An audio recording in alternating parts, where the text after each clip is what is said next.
Yo creo que, digamos, eso es lo que yo resaltaría como cosas importantes, gente que esté pensando cómo desde el comienzo arma negocios que sean para crecer, no para simplemente quedarse.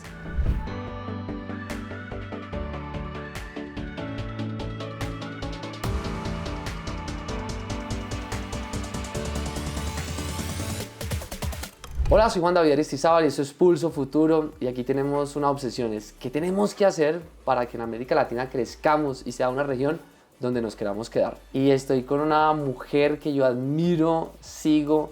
Antes de esta entrevista estuvimos en un evento en Montevideo hablando de innovación y empezaron a salir como unos elementos que son la agenda que debería ser la agenda de América Latina para crecer. Y me gustaría que antes de entrarnos a ese mundo del crecimiento y la innovación le contemos a quienes nos ven quién es Marcela Meléndez y por qué termina en la vida profesional trabajando en esto. Yo soy economista colombiana, la mayor parte de mi carrera profesional en Colombia y más recientemente entré en el mundo de las multilaterales. Hoy día soy la economista jefe adjunta para América Latina y el Caribe en el Banco Mundial.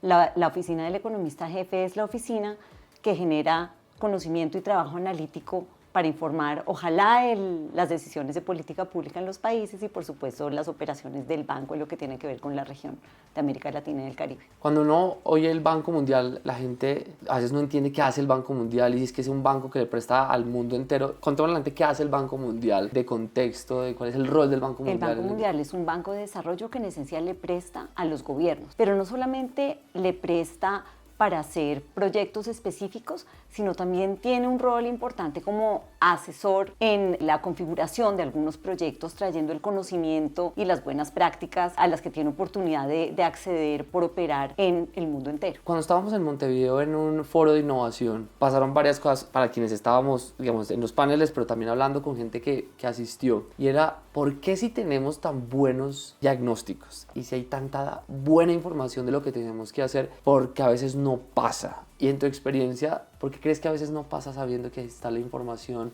la investigación, que no nos movemos más rápido en los países en esas agendas? Yo creo que nos hace falta comunicar mejor a los que pensamos que tenemos algo para decir que sea relevante. Yo creo que los economistas somos tremendamente arrogantes y circulares en nuestra conversación y creo que es fantástica una oportunidad como esta de hablar contigo para tratar de hablar más ampliamente, porque cuando uno piensa en problemas de desarrollo, cuando uno piensa en problemas de innovación y de crecimiento, realmente uno está hablando de la calidad de vida de la gente en el día a día. A todos nos tendría que preocupar, no solamente por allá unos señores en los gobiernos o a unos señores en las grandes empresas. Creo que hay confusiones de esas que ojalá todo el mundo participara en este tipo de conversaciones. Creo que hay algo de eso y creo que también hay alguna gente que está cómoda con el status quo, alguna gente, algunos agentes económicos, algunas empresas, algunos actores, y eso siempre hace que sea difícil cambiar, ¿no? Cuando hay una gente que en un cambio de equilibrio podría perder una situación de beneficio, privilegio que tiene. Hasta hace muy poco, uno de los referentes empresariales de América Latina era Carlos Slim, y empieza a aparecer un personaje como David Vélez, que vive en Montevideo, y cuando uno mira la historia de David Vélez, David dice, a mí no me gusta la banca tradicional en Brasil, esto no funciona, y él empieza con tecnología a generar una innovación para que más gente pueda acceder al crédito, y esto se ha vuelto pues uno de los casos de negocio por innovación tecnológica y trayendo capital del mundo para prestarle a la gente. Pero Carlos Slim, y no por meternos como Carlos Slim, sino el tipo de empresa de Carlos Slim o Nubank, pues tiene una metodología muy distinta de crecimiento, unas más asociadas a los gobiernos, más parecida como a la renta fija,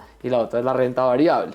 Pero uno empieza a hacerle doble clic a las empresas en América Latina y a las riquezas de América Latina, son muy parecidas, son más parecidas a como Carlos Slim se ha hecho rico. ¿Qué tenemos que hacer para que haya más David Vélez en América Latina frente a la forma de crecer? Te quiero devolver un segundo en esa conversación, porque yo creo que es importante algo que no nos acordamos o que no tenemos presente, es cómo se distribuye la actividad productiva entre tamaños de empresas y el trabajo, los trabajadores entre tamaños de empresas en la región. Y Colombia no es diferente. Generalmente tenemos en un extremo unas empresas gigantes, los Carlos Slim que tú mencionas. Y luego tenemos la mayor parte de la fuerza de trabajo y de actividad productiva en negocios muy pequeñitos de menos de 10 trabajadores y la mayoría de ellos de menos de 5 trabajadores o empresitas unipersonales. Más o menos el 30% de la fuerza de trabajo en la región trabaja por cuenta propia en su empresita unipersonal y otro 30% en empresas o negocios de menos de 5 trabajadores. Cuando uno piensa en eso, hay como dos implicaciones directas. La primera es que lamentablemente los negocios más pequeñitos suelen ser negocios de menor productividad y por tanto de menores ingresos para quienes trabajan en ellos. Como la productividad de un país y la posibilidad de un país de crecer es el resultado de la suma de los que todos hacemos, mientras tengamos esa población tan grande, tan dispersa y tan fragmentada en unidades productivas chiquiticas, no vamos a poder crecer. Para poder crecer necesitamos que exista lo que no existe, que me faltó decir, una capa grande de empresas medianas, pequeñas e incluso grandes, porque tenemos las gigantes y el resto todo fragmentado. Entonces ahí tienes un tema, una de las causas de del bajo crecimiento en la región tiene que ver con la baja productividad, la mala dinámica de productividad que está relacionada con esa manera en que se distribuye. También, y te lo acabo de decir, al hacer la relación entre productividad e ingresos, esa misma distribución te explica mucho de la desigualdad y la pobreza en nuestros países. Entonces, ¿qué quisiera uno? No las gigantes acá. Las gigantes acá en parte han sobrevivido por falta de competencia en el extremo alto, porque no hay una capa grande de empresas pequeñas y medianas que les haga que sea pujante, digamos que de verdad les compita. Entonces hay mucha renta renta de monopolio en el extremo alto de la distribución. No quiere esto decir que no haya unos empresarios fantásticos también ahí. Generalmente suelen ser los más productivos los que se han preocupado más por innovar en los procesos al interior de sus empresas y luego una cantidad de negocios en el sector productivo que frente a cualquier choque de competencia no tienen cómo responder porque no han hecho o no han tenido la posibilidad de hacer las inversiones en innovación. ¿Qué quiere decir las inversiones en innovación? Que era el tema central, digamos, de la reunión en que estuvimos en Montevideo, que fue de paso una reunión organizada por el Banco Mundial para hacer una presentación y una celebración del trabajo largo que ha hecho el economista jefe del Banco Mundial, que es Bill Malone, y yo recomiendo, por ahí está ya circulando el resumen ejecutivo del último libro que él saca hablando de la región. Yo le puse un nombre en mi cabeza porque he hablado de él, es como cómo adelantarnos un siglo, pero el nombre tiene que ver con eso, cómo América Latina se pone... Recuperando el siglo perdido en innovación. El título del evento en Montevideo era cómo repensar la innovación y un poco lo que queríamos decir es estamos en este momento en que la inteligencia artificial está de moda, las tecnologías digitales están de moda y todos pensamos que innovar se reduce a aprovechar este tipo de herramientas. Un poco el mensaje grande era, estas son herramientas, por supuesto que están ahí, pero nuestro sector productivo está tan rezagado que innovar a la latinoamericana requiere cosas mucho más básicas, desde tener un capital humano mejor educado y más capacitado, incluido un capital humano gerencial que sea capaz de innovar. Una cosa muy linda y que traigamos acá, las historias de empresarios que estuvieron presentes en Montevideo, es como estas personas, ninguna en el mundo de las tecnologías digitales, fueron 3 empresarios que estaban en el sector agrícola, en el sector de alimentos y otro en el sector de energías renovables, fueron empresarios que durante la pandemia se dieron durísimo, se replegaron y casi que reinventaron sus negocios. Lo pudieron hacer porque tenían la capacidad gerencial para hacerlo. Yo después les decía a ellos, claro, aquí no vimos a todos los negocios que se rompieron durante la pandemia. Hay un elemento de músculo financiero, pero hay un elemento de una cabeza que está pensando cuáles son las oportunidades, cómo son los mercados y cómo me tengo que organizar. Un ejemplo muy lindo, pensando en cómo pensamos la innovación en América Latina y el Caribe. Una de las empresas que estuvo fue una empresa, contemos la gente, ¿sí? ¿Te parece? De María Almenara. Claro. María Almenara es un negocio de pastelería que hoy día es el proveedor exclusivo de Starbucks en Perú y tiene un montón, no sé cuántas sucursales y un negocio súper pujante. Empezó en la casa de una señora que se llama María Menara, que hacía sus galletitas y las empezó a vender en Starbucks. Y el negocio se empieza a crecer y en el momento que se empieza a crecer, su esposo, que es un vicepresidente haciendo carrera corporativa en Telefónica, se retira y dice, yo voy a poner orden a esto. Y poner orden a esto significa entender cómo aprovechar mejor el capital humano que tenían, cómo cortar costos donde tenían que cortar, invertir donde tenían que cortar. Entonces, esa idea de procesos, de cómo se organiza la producción, de cómo se organiza un negocio, hace parte de la innovación, ¿no?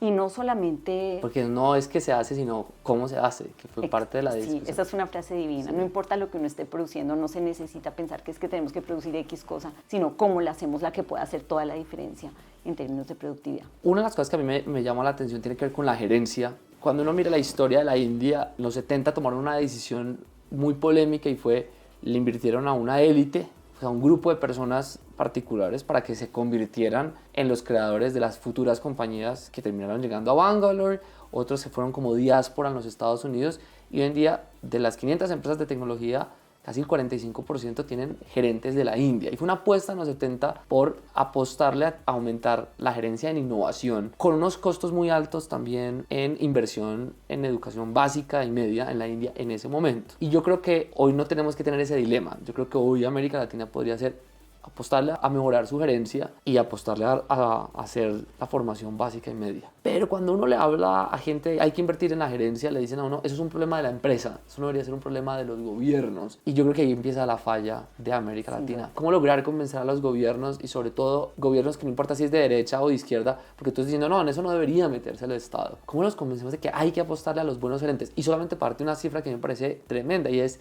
según Gallup, solo el 21% de la gente se quiere quedar en el trabajo en el que está. Y una de las causas principales es por la baja formación en gerencia y en manejo de equipos del jefe. Entonces, ¿cómo logramos que los SENA de América Latina, que tenemos muy buenos ejemplos en Brasil y en Chile, le apuesten también a la formación de la gerencia? Para mí hay uno contundente que tiene que ver con estadísticas que hemos visto en el Banco Mundial. Cuando uno mira por características objetivas y mide la calidad de la gerencia en los diferentes países del mundo, los países latinoamericanos están siempre en los lugares más bajos. A mí una cosa que me parece muy interesante es que cuando les pregunta uno a los gerentes, ellos cómo se perciben a ellos mismos, tenemos el peor descuadre. Los latinoamericanos pensamos que somos mucho mejores de los que son. Yo creo que ahí hay como por todas partes uno tiene señales de que nos hace falta invertir en eso. Ahora, yo no sé si los SENAs de los países se deberían meter en eso. Yo te diría que hay como una responsabilidad muy grande de los sistemas de educación, de primaria, secundaria y terciaria, de formar gente que pueda leer, escribir, que tenga la capacidad de aprender y seguir aprendiendo. Se habla mucho de la necesidad de tener una capa de ingenieros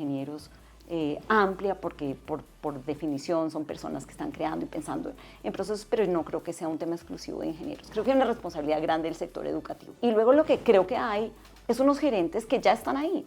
Empresas que no es que estés formando gente nueva para que sea gerente, es que tienes una capa de gerentes que necesitan poder mejorar en sus procesos. O sea, hay algunas intervenciones que se han mostrado que son efectivas, cosas lindas que se han hecho en Colombia y que están evaluadas, donde tú puedes empezar a dar pautas o guías o señales para que se mejore la calidad de la gerencia y la gerencia entienda que innovar no es simplemente comprar tecnología. Por ejemplo, en el sector de servicios. En el sector de servicios también hay amplio espacio para innovar y no necesariamente todo se reduce a comprar la mejor máquina que hay en el mercado. En la conversación tuvimos a la directora del fondo, ella era la fondo de Dinamarca, sí, del fondo de Dinamarca, y explicando cómo invierten ellos en las nuevas empresas, en las nuevas innovaciones. ¿Qué fue lo que te llamó la atención y por qué la quisieron invitar a ella a la discusión y qué deberíamos estar aprendiendo de América Latina, de los nórdicos, de lo que están haciendo frente a la innovación y cómo la apalancan desde el sector privado y público? Fue muy lindo invitarla porque es un ejemplo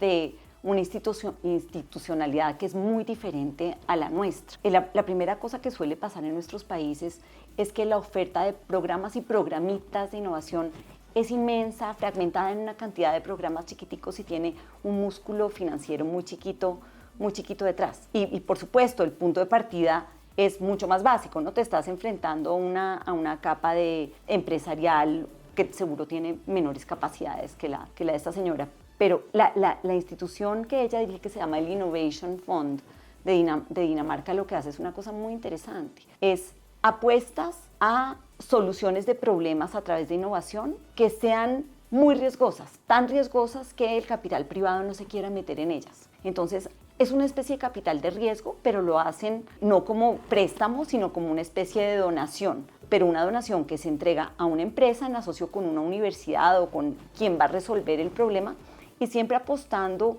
la cosa más riesgosa en la que las empresas y el mercado naturalmente no se meterían, casi que para abrir camino, ¿no? Que es algo muy diferente a cómo pensamos nosotros. Es el gobierno tomando más riesgo. Eso quiere decir el gobierno apostando a poder equivocarse. Esa es otra cosa que es como mensaje de innovar muy interesante, ¿no? Porque innovar significa ensayo y a veces me voy a equivocar. Y tengo que hacer apuestas y a veces me voy a equivocar. Y ahí ya estamos hablando como de la cola alta, digamos, de quienes tienen la posibilidad de realmente innovar en conocimiento y hacer investigación y desarrollo. Pero, digamos, eso es lo que uno quisiera, el acompañamiento para que haya una capa más grande de negocios que puedan estar arriesgando un poquito para abrir nuevos mercados, arriesgando un poquito para meterse en nuevos productos, etcétera. Pero es lo que me imagino, porque ¿qué es lo que quisiéramos? Lo que quisiéramos es que haya más empresas, pequeñas, medianas y grandes, pero que además esas que están ahí puedan absorber, capturar mucha más gente de la que está como fragmentada en esas unidades chiquiticas. Yo creo que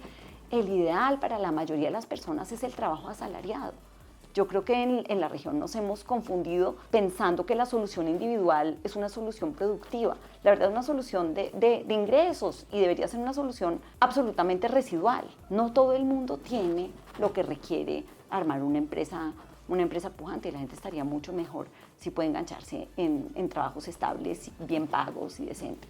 En América Latina, digamos, las encuestas de la percepción de los jóvenes frente a la empresa privada y frente al emprendimiento a veces son muy contradictorias. Hay confianza en los emprendedores y hay mucha, a veces, desconfianza de la empresa.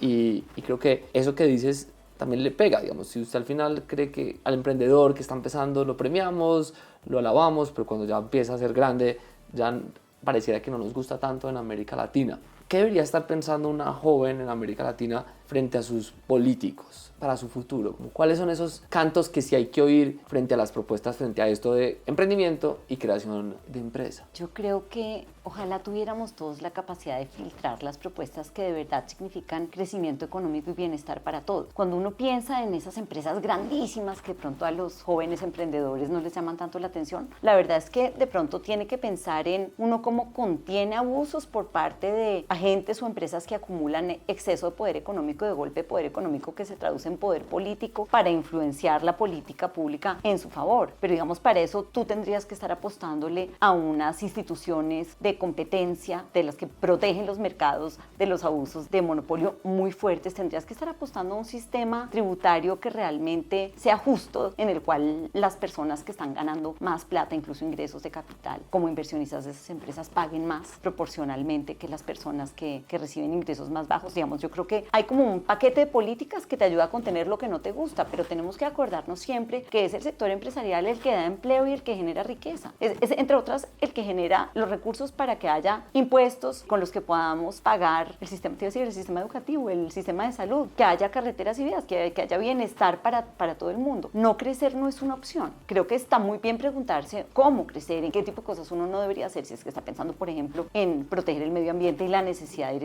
en esa dirección. Pero crecer es absolutamente necesario en países que están en desarrollo. En el resumen que aparece el próximo libro de cómo nos adelantamos un siglo, hay unos casos muy interesantes de Europa, como España, como Dinamarca. Para ti, lo que has visto en la región de las ciudades de América Latina, ¿cuáles te parece que hay que mirar con ojo de, uy, aquí están pasando cosas interesantes que deberíamos estar aprendiendo entre países, de cosas que se están haciendo bien, que vienen de muchos años, pero que van bien encaminadas? Creo que en muchos sitios se están haciendo cosas interesantes. Lamentablemente los esfuerzos son todavía muy aislados, ¿no? Yo creo que hay empresarios y empresas interesantes en muchas partes. Tú me preguntas desde el punto de vista de política pública, porque creo que hay unos esfuerzos serios, pero parte de lo que pasa cuando uno oye a esta señora que nos acompañó del Innovation Fund de Dinamarca es que rara vez oyes tú a un funcionario latinoamericano hablar con esa claridad de las 3 objetivos que tiene, las 3 cosas que hace su agencia para cumplir esos objetivos. Y una cosa que nos hace falta desde el punto de vista del diseño de políticas y la implementación de políticas en Colombia es que esta señora desde Dinamarca termina su